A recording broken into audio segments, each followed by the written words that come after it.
We had just finished Rumor Weed, and I was very overtly trying to build the studio towards doing Jonah already. In fact, I had wanted to roll in Jonah right out of Rumor Weed, and we weren't ready, so we had to wait another year. On King George and the Ducky, we intentionally tried to make it very simple from a story point of view, with just a few locations, so that we could then really concentrate on those locations. So if you look at the locations, they're by far the most detailed, beautiful locations, modeling and lighting that we had ever done up to that point. We did something that we've never done before or since, and that is retell a Bible story that we can't let on that we're retelling. Because it's the story of David and Bathsheba, which, as you know, is not exactly a G-rated story. But it's a powerful story. It's an immensely powerful story at the end, where King David is confronted by the prophet Nathan, about his sin, about, look what you did. And Nathan sets it up amazingly, not by telling him directly, you did this and this was wrong, but by telling him a story. He comes in and tells him the story of a man with a sheep, and a poor man with one sheep and a rich man with many sheep, who took the poor man's one sheep to serve for dinner to some guests. And it just infuriates King David.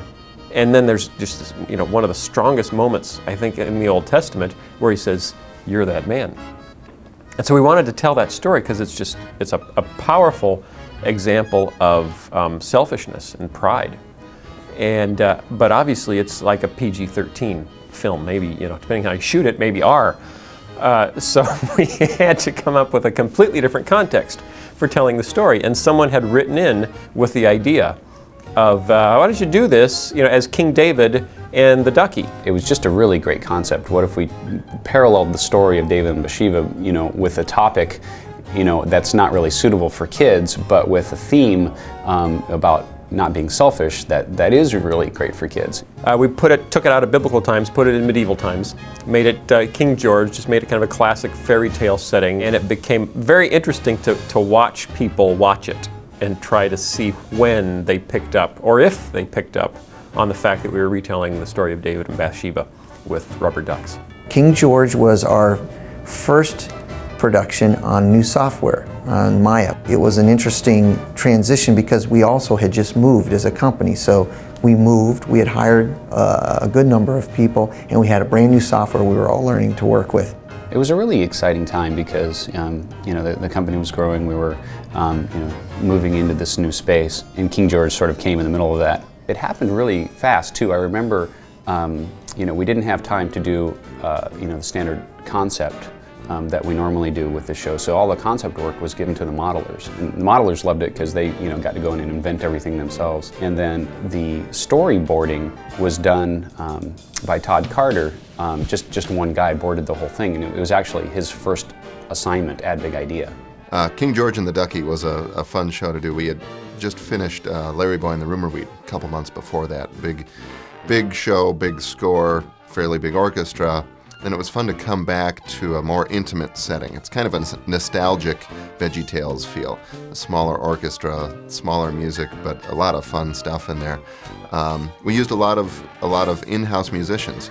Adam, our audio engineer, plays French horn and percussion. We got him involved.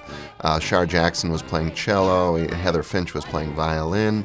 And it's fun to use what you've got and use that as your palette and say, okay, here's the challenge, here's the framework, what can we do with this?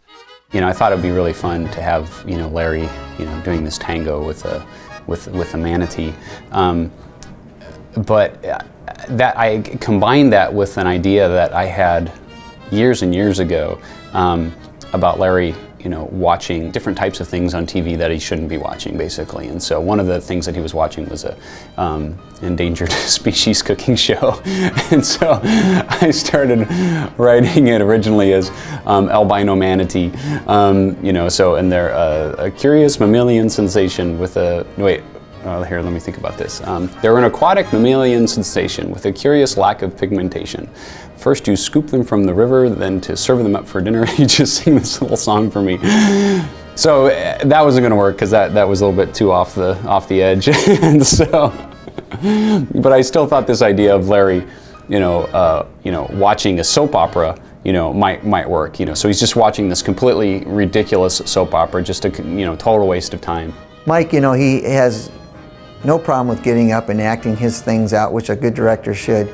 And I remember we were having a studio meeting, and one part of the studio meeting was to talk about the project coming up, which was King George and the Ducky.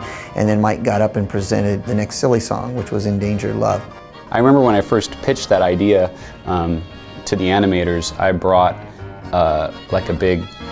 my daughter has a big stuffed polar bear, and I'm walking, on the streets of Chicago, and I'm passing this construction site.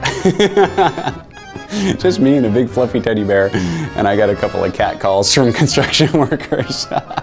And he got up in front of everybody, and he had a little tape with some, rough music worked out, and literally acted out and did his dancing and what he thought maybe tango would look like, and sang, and then would play the tape recorder, and just the whole antics of him up there doing this, and he was being very serious about it, while everybody in the room was just cracking up, watching him dance with a stuffed polar bear. And we knew right away this is going to be a great silly song. Obviously, the humor is not in the music itself, it's in the words, it's in the story, and I leave that up to Mike.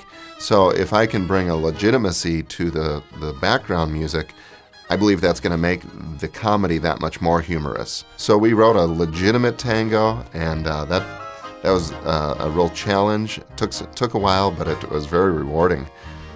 We used a friend of mine, Roddy Chong, who actually plays violin. You've probably seen him on TV. He's toured with Shania Twain and Celine Dion and DC Talk and Jars of Clay, and brought him in, and he played the violin parts on it. So it was a fun connection to make there, to bring him in and play on that. Tom Danon and I animated Endangered Love.